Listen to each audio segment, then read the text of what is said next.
Hey there, how you going? I'm Red. Today we'll be listening to some r/Tales from the Front Desk, read by Red. Hope you enjoy.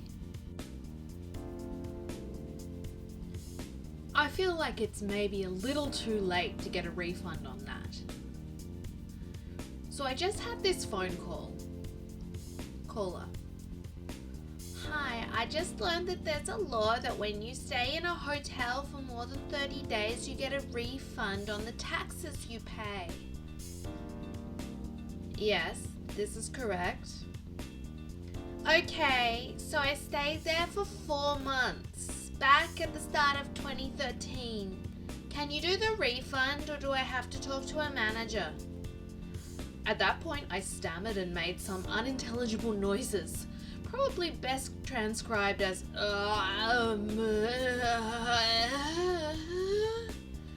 before I remembered how to words. I'm sorry, I'm not sure who you'd have to talk to. That was 7 years ago, and the hotel has changed hands since then. But you're still that brand. Yes, but we're independently owned. We pay for a license to use the brand name. So do I call brand? Do I call 911? I think you would have to contact the previous owner. But he doesn't own the hotel anymore. Right, but it was his company you did business with. They were the ones you gave your money to. But honestly, I'm really not sure if you can get your money back after this much time. But the old owner gave the money to the government. Do I call the government? I guess you could try that. Okay, I will. I wonder what the government's phone number is. 2 old dears. Our hotel was working exclusively with classic tour operators, offering package tours. So one day, we got the information that a last-minute booking would be arriving on the same day. 2 elderly ladies. They arrived, I did the check-in, and they went on their merry way. They had a somewhat strange vibe about them, but in general were nothing but 2 nice old ladies. Little did I know the trouble was starting to brew. The next day, I walked in for my usual shift, 4 p.m. till midnight. And my colleague told me that she had gotten a call some 2 hours earlier from a big holiday resort down the road, saying that 2 elderly women had walked into the reception area with one of our keys, claiming that they were staying with them. After clarification with my colleague that they actually were staying with us, they were directed towards our establishment. That particular phone call was something like 2 hours before I walked in, so my colleague was quite worried. I told her that I had checked them in the day before and that they were a bit strange but otherwise all right. So my colleague left and lo and behold, the 2 old ladies walked in, saying that somehow the other hotel had kicked them out and taken their suitcases to our hotel. No big deal, but they would have loved to see their new room first. Then it clicked. Onset of dementia. I then led them up to their room, the same one they had spent the last night in, and they agreed upon this room being far better than the one at the other hotel. I went back down and called their tour operator. Not much help from their part. I went back up and asked them if they would like to contact some family member. They didn't. So I was pondering my next move. Contacting the British consulate was no option because it was closed by then. So I had to wait until the following day. The following day comes and the old dears were sitting on a sofa in the lobby. My colleague told me that they came down an hour ago asking to speak with me. She told them that they could very well talk to her, but they declined, insisting that they would only talk to me. After my colleague had left, they stood up and told me that today they wanted to call their families, but didn't know how to make a call. So I got our own phone and dialed the number one of the ladies had given me. As soon as I got an answer, I handed the phone to her, after many yeses and nos, and "Oh yes, he's such a lovely boy," She handed me the phone. On the other end of the line was her son, and he told me that his mother and his aunt had somehow managed to pack their suitcases, get their passports, and escape their care home. Not a nursing home, but a home for the elderly. Get to the airport and book themselves a package tour to Mallorca with a valid credit card and end up in our hotel. He was about to come down himself, but he had told me that his mother said that there was a nice young gentleman looking after them. Me. Well, after much evaluation, I said okay, but that I couldn't watch over them 24/7, upon which he said that he knew his mother and that she would listen to people she likes and generally not to worry, since the two of them were only in the early stages of dementia.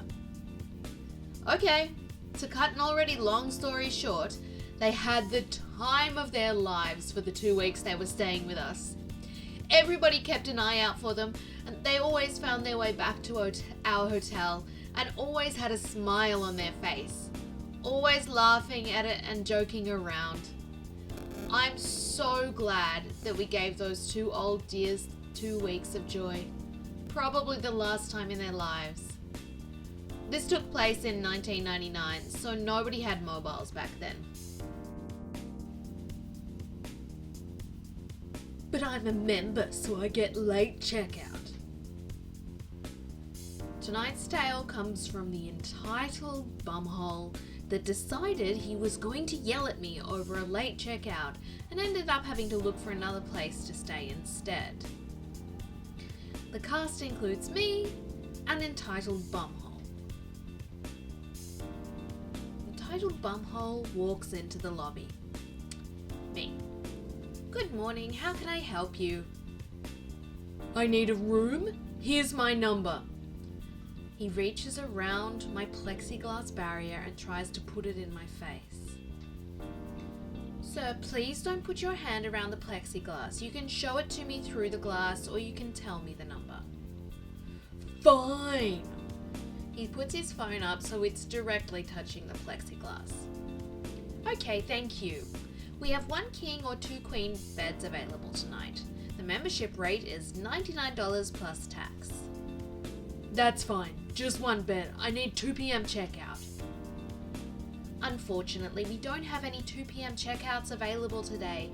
Checkout is at noon. The latest I can extend it to is 1 p.m. I'm a member. They always give me 2 p.m. checkout. I'm sorry, but we don't have any 2 p.m. checkout slots available today. If you received it in the past, it was because we had the availability, but today we don't. The latest we have available today is 1 p.m. I'm a member! You're going to give me 2 p.m. checkout. Put it in the notes. No, sir. I'm not going to do that. And if you yell at me again, you can find a room elsewhere. Excuse me!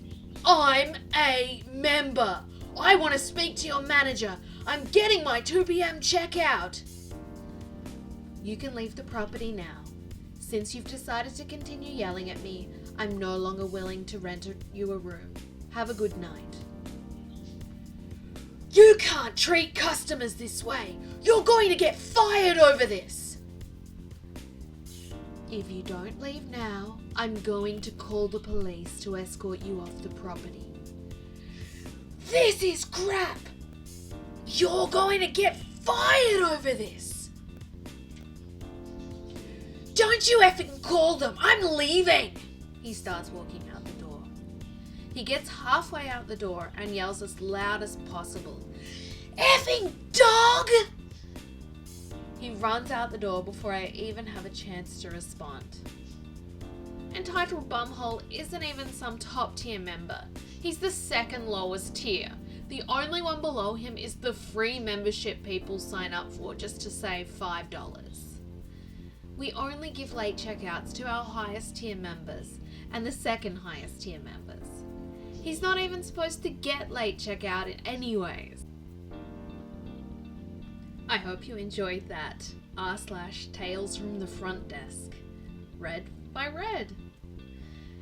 If you did, please give it a like and don't forget to subscribe to my channel. Thanks so much. Have a great day.